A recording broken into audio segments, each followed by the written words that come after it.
Hello everyone, welcome to polity classes Indian constitutions. तो आज का लेक्चर हम स्टार्ट करते हैं। तो इससे पहले मैं बता दूं कि हमने जो पहले लेक्चर में पढ़ा था, इससे पहले उसमें हमने ये पढ़ा था कि there are 22 parts of Indian constitution, यानी कि हमारे भारतीय संविधान में टोटल 22 भाग है। और हमने उस लेक्चर में ये भी पढ़ा था कि कौन से पार्ट में क्या मेंशन किया गया है और कौन से पार्ट में कितने आर्टिकल्स आते हैं। जैसे कि एक छोटा सा एग्जांपल देती हूँ मैं। जैसे कि इसी लेक्चर में हम पढ़ने वाले हैं पार्ट 1 के बारे में, जिसमें टोटल 4 आर्टिकल्स होते हैं। आर्टिकल नंबर 1, 2, 3 और 4। और वैसे ही हर पार्ट में कुछ ना कुछ आर्टिकल्स हैं। तो ऐसे करके टोटल 22 पार्ट्स में टोटल आर्टिकल्स है। तो उसके बारे में हम पढ़ने वाले हैं। तो अगर आपने वो वीडियो अभी तक नहीं देखा है तो आप उस वीडियो को एक बार देख लीजिएगा। तो आपको इससे क्या होगा कि शेड्यूल पता चल जाएगा कि अभी आगे जो वीडियो आने वाली है वो कौन सी आने वाली है। पार्ट 1 के बारे में जैसे मैंने इस वीडियो में मैं कवर कर रही हूँ, और जो नेक्स्ट वीडियो होगा वो पार्ट 2 के बारे में, और उसमें जो भी आर्टिकल्स है, जितने पार्ट 2 में जो भी आर्टिकल्स आते हैं उसको कवर करूँगी। ओके, तो आज का हम स्टार्ट करते हैं अपना पार्ट नंबर 1। तो पार्ट नंबर 1 या स्टार्ट करते हैं, जिसमें है हमारा यूनियन एंड इट्स स्टेट, यानी संघ और इसके अधीन राज्य। तो हम ये देखेंगे कि इसमें आर्टिकल जो है वो टोटल 4 आर्टिकल्स है, यानी आपका अनुच्छेद 1 से लेकर 4 तक इसमें मेंशन किया गया है। तो हम पढ़ते हैं अपना आर्टिकल नंबर 1। आर्टिकल नंबर 1 है आपका, India that is Bharat is union of state, यानी कि भारत जो है वो राज्यों का समूह है। और संविधान में भारत को यानी इंडिया को 2 नाम मेंशन किया गया है। एक तो पहला है हमारा इंडिया और दूसरा है भारत। अब हम ये देखेंगे कि इंडिया जो है वो कैसे स्टार्ट किया, वो उसका एक रीज़न क्या था। और सेकंड है भारत। वो भारत मतलब इंडिया का नाम भारत क्यों हुआ, इंडिया का नाम इंडिया क्यों हुआ, मतलब क्यों बोलते हैं इंडिया। तो इंडिया जो है वो यूएनओ से ही लिया गया है। राष्ट्रीय समझौता इंडिया में जो भी होता है हमारे देश में, वो सब में हमारा इंडिया नाम ही मेंशन किया गया है। यूएनओ में आप देखेंगे तो इंडिया नाम ही मेंशन किया गया है। और ये इसका जो उत्पत्ति है वो जो यूनानियों के नाम पे हुआ है। जो यूनानी यहाँ पे रहा करते थे उनके नाम पे इसका नाम हम लोगों ने इंडिया रखा है। और इसमें इंडिया में जो है वो 31.1% अर्बन पॉपुलेशन है, यानी कि शहरी जनसंख्या यहाँ पे 31.1% रहती है। दूसरा है हमारा भारत नाम। ये जो हमारा यहाँ मेंशन है हमारे संविधान में, ये भारत नाम आया कैसे। ये हमारे एंशिएंट का टाइम है। एंशिएंट का टाइम था दुष्यंत और शकुंतला के पुत्र भरत।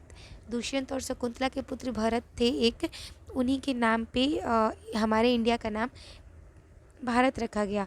और इसमें जो है 68.9% जो पॉपुलेशन है वो रूरल पॉपुलेशन है, यानी कि ग्रामीण पॉपुलेशन है, ग्रामीण जनसंख्या है। इसके बाद है हमारा आर्टिकल नंबर 2। इसमें है इंट्रांस ऑफ न्यू स्टेट, यानी कि भारत में नए राज्यों का एंट्री, यानी कि इंट्रास्ट उनका आगमन। और इतना ही नहीं बल्कि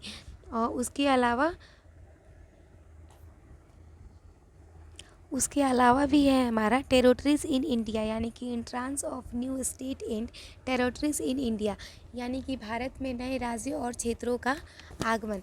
जैसे कि हम देखते हैं एक छोटा सा एग्जांपल, जैसे कोई भी राज्य या क्षेत्र यदि इंडिया में शामिल होना चाहे, अभी के टाइम में भी जैसे स्टार्टिंग में हमारे पास इतना राज्य नहीं था ना।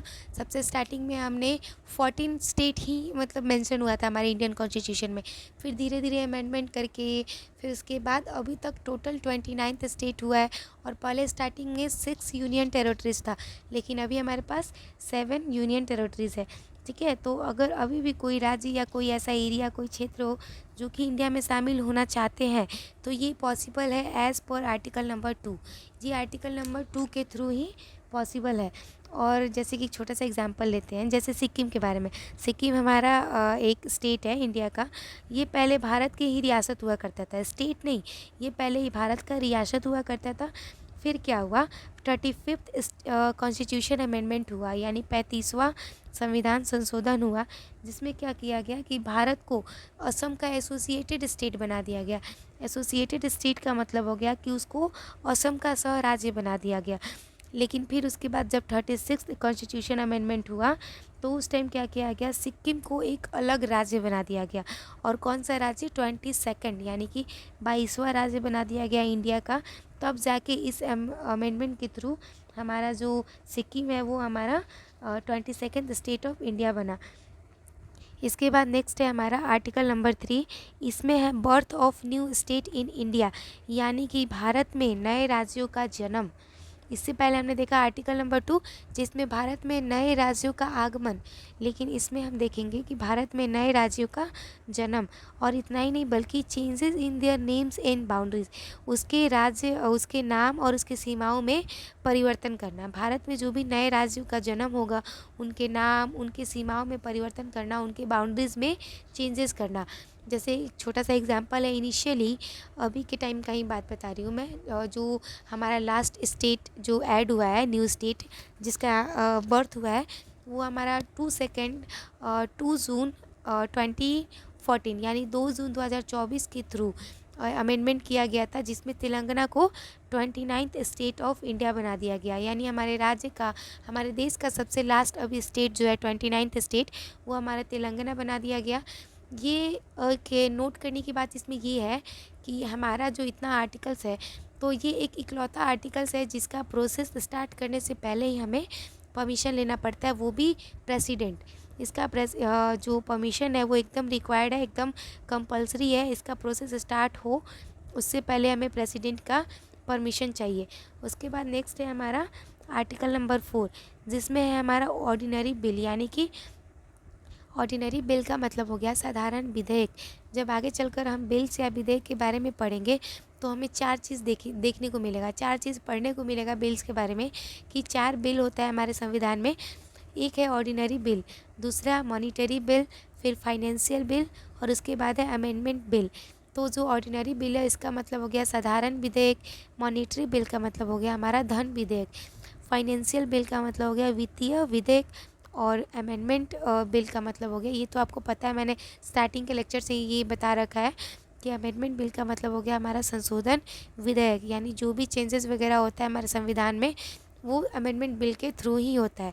राज्यों के गठन के लिए अमेंडमेंट बिल का होना इम्पॉर्टेंट नहीं है। ये एक नोट करने की और बात है कि अगर राज्य का गठन करना है, जैसे नए राज्य वगैरह कुछ ऐड करना है, तो उसके लिए अमेंडमेंट बिल का करना ज़रूरी नहीं है, ज़रूरी है हमारे ऑर्डिनरी बिल का होना। ठीक है, इसके थ्रू ही हो सकता है, कोई भी राज्य का गठन करना हो तो वो हमारे ऑर्डिनरी बिल के थ्रू ही हो सकता है। जैसे कि अभी हमने आर्टिकल नंबर 3 में देखा कि हमने क्या अभी इनिशियली तेलंगाना को ऐड किया था ना 29th स्टेट ऑफ इंडिया, उसमें ही हमने देखा कि तेलंगाना जो ऐड किया गया है वो याद रखिएगा कि वो ऑर्डिनरी बिल के थ्रू ही इसमें ऐड किया गया और उसमें भी परमिशन लेना पड़ा था। तो ये हमारा था आर्टिकल 4। अब इस पार्ट में हमने पढ़ लिया पार्ट नंबर 1 जिसमें हमने चारों आर्टिकल्स के बारे में पढ़ लिया, आर्टिकल 1 से लेकर आर्टिकल 4 यानी अनुच्छेद 1 से लेकर 4 के बारे में। और ये भी पढ़ लिया कि आर्टिकल 1 में क्या मेंशन किया है, 2 में, 3 में और 4 में। ये तो हमारे पार्ट 1 का भाग था, इसीलिए हमने आज अपने लेक्चर में बस इतना ही कवर किया।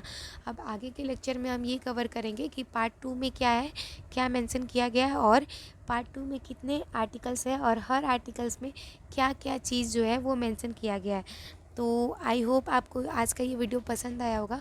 तो अगर आपको आज का वीडियो पसंद आया है तो do like, share and subscribe, और अपने उन सारे दोस्त, वो फ्रेंड, वो मित्रगण, आपकी जो भी रिलेटिव्स हो जो कि सिविल सर्विसेज का प्रिपरेशन कर रहे हो, तो I request you to please कि आप उनको ये वीडियो ज़रूर शेयर करें, उनको बोले कि वो चैनल को सब्सक्राइब करें।